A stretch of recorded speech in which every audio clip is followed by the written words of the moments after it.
Hello everyone, Dan here from the Next Issue Podcast. On today's video, we'll be doing a review for Batman Gotham by Gaslight, The Kryptonian Age. This is a new book from DC Comics. Let's talk about the creative team before we get into this book. This book is written by Andy Diggle with art by Leandro Fernández, Dave Stewart on colors, Simon Bowland on letters. So as you may know, this is a continuation, a sequel to the classic Batman Gotham by Gaslight. Gotham by Gaslight is a 52-page one-shot.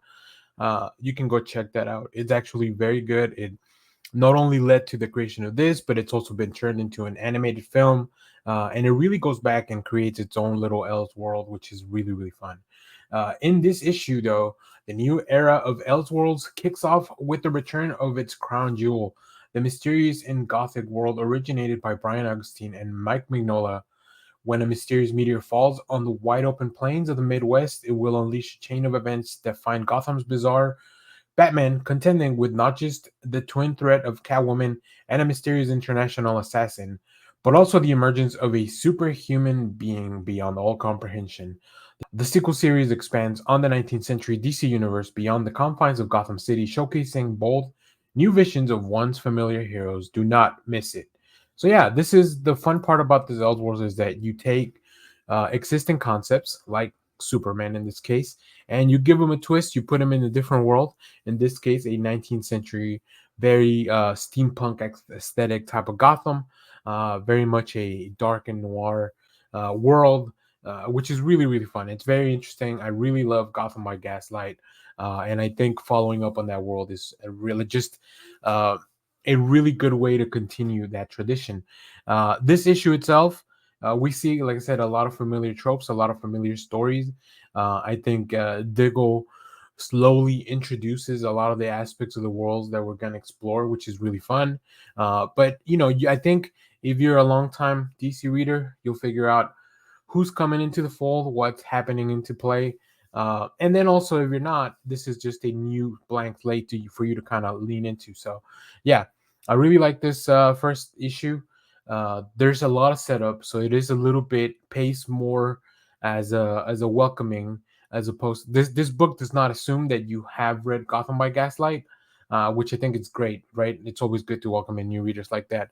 But I really enjoyed the story, the things that are being set up, and I really can't wait to see where this goes. Because there's so many places you could really expand this story into.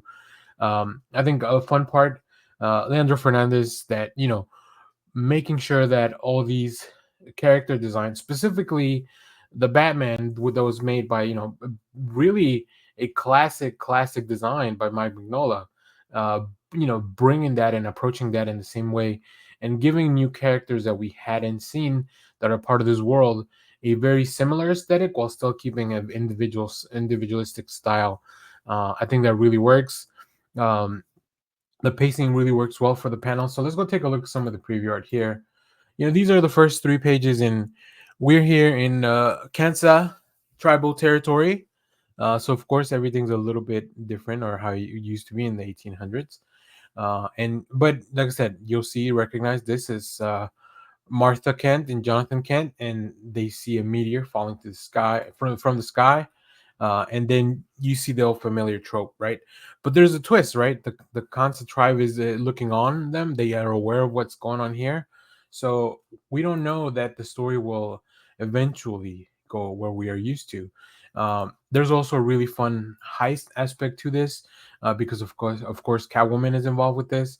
There's also a different group, a different league that shows up, that's new to this world. So yeah, all those familiar tropes of the heroes that you like, put into this old classic gothic type of world.